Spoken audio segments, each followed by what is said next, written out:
Hi guys, this is Matt Osborne. I will be presenting my nonlinear systems class project, which is planetary orbit using input-output linearization.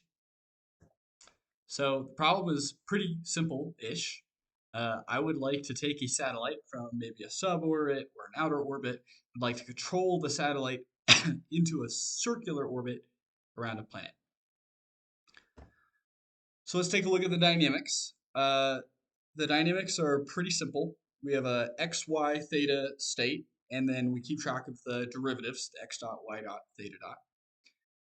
The dynamics are really nice and easy to put in a control affine form. As you'll see, the x dot, y dot, and theta dot states are really only integrated off of the forces and accelerations and torques at play in the system. X double dot and y double dot are in the drift term, right over here, this drift term. That's related, that's a function of the state of the satellite relative to the planet. So the closer we are to the planet, the more we accelerate into it. The further away, maybe the less acceleration there is into the planet. And then the direction of that acceleration is dependent to about where we are around the planet. As far as the control terms, right? We have a thruster on this hypothetical satellite. So however we're oriented, we can apply a force that will thrust us forward. We also have a a torque term, which will allow us to start like rotating our satellite in the zero G environment. So I naively, well, I didn't know about internal dynamics. So I went ahead and I said, hey, I just learned this fantastic thing about input-output linearization.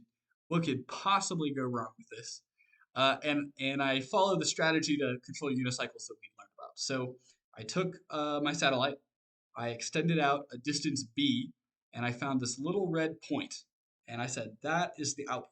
I would like to track that red point to the circular orbit around the planet. I followed the recipe we learned in class for doing this. So I took the first time derivative of the output using the Lie derivatives, and my control input did not show up. So I took a second one.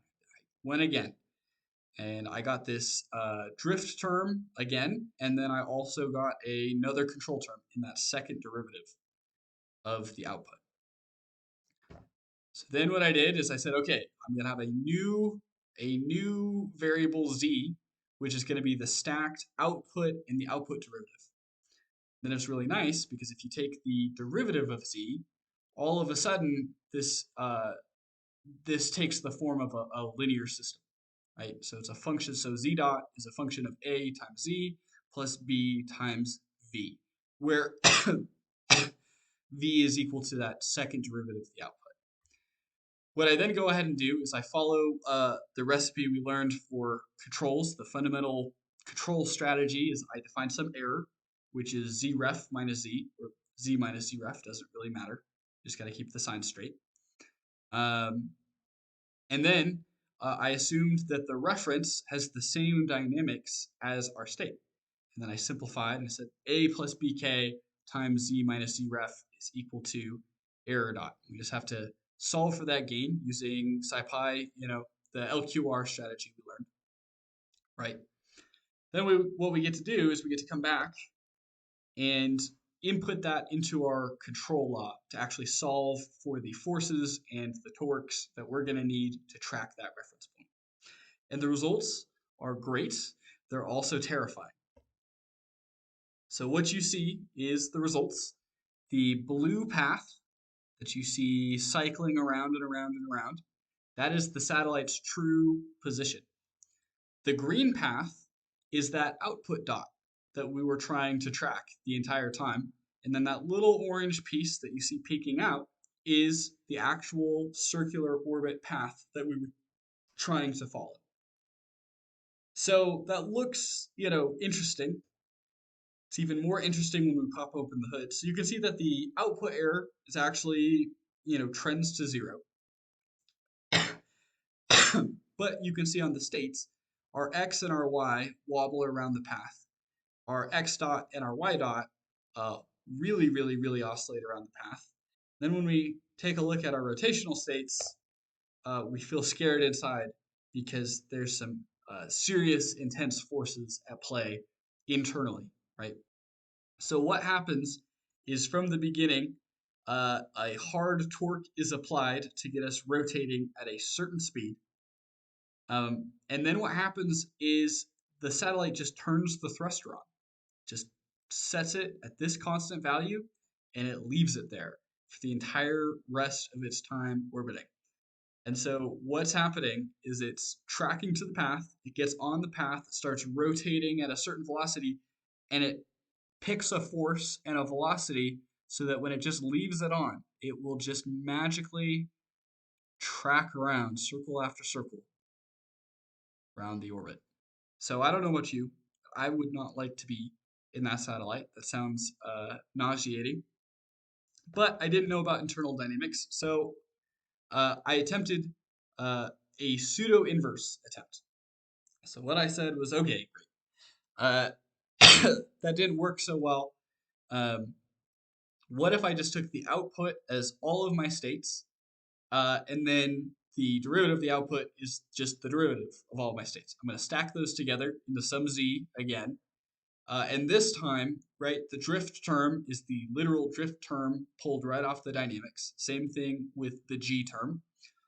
And I'm allowed to take a pseudo inverse of this because I know that the G matrix will never lose rank, or it will never have a rank less than 2. So when I take G transpose G inverse, there will always be a solution. And the results are kind of interesting. So it does not track that path well. So the green line is kind of covering the blue. The green and the blue are pretty much the same here. And you can see they don't really track the path perfectly. But it is able to keep a relatively stable orbit around the planet. So over 1200 seconds, it's kind of unrealistic for an orbit time, but this is really a shrunk down kind of situation. But yeah, it's able to track it. The rotational states are for sure better. So you can see, there's an initial torque, maybe a torque in the middle. I think that's a numerical stability kind of thing. And then what happens is the force kind of turks on. There's like a little bit of a retro force, but it's in the order of thousandths of newtons to stabilize this. Interestingly, the rotational speed itself is also cycling, and I'm not really sure what to make of this, but it does not stay fixed at a constant. And as you can see, the results is it's not perfect. Uh, but at least we were able to stabilize it a little bit. So some future work probably that would get done on this, right? If I were to continue on this, I would really look at building a for real, no joke, genuine, nonlinear controller that will account for the internal dynamics. I think if I did that, I'd be able to control the internal, like the rotation speed, and track to the path and track to it perfectly, because it's not too difficult of a system to work with. I would like to also investigate maybe the relationship between the pseudo inverse and linearization. Honestly, to me, this result looks a lot like some kind of like local linearization or some sort of linearization of the path. Like it's not perfect, and there's definitely error and some kind of weird numerical stability kind of things. Uh, but I really do kind of wonder, how are those two related? If I take this entire cycle maybe as some kind of equilibrium, or a point on the path as an equilibrium, do its results give me something similar? Or if I were linearizing at every step. I'd love to throw in more planets. I like to do one of those figure-8 moon orbiting things, like when they put someone on the moon, maybe doing like a lunar lander, like so we have to fly around and like upright land on a planet. Some cool, fun ideas. But there you go. In conclusion, that is planet orbiting. Thank you.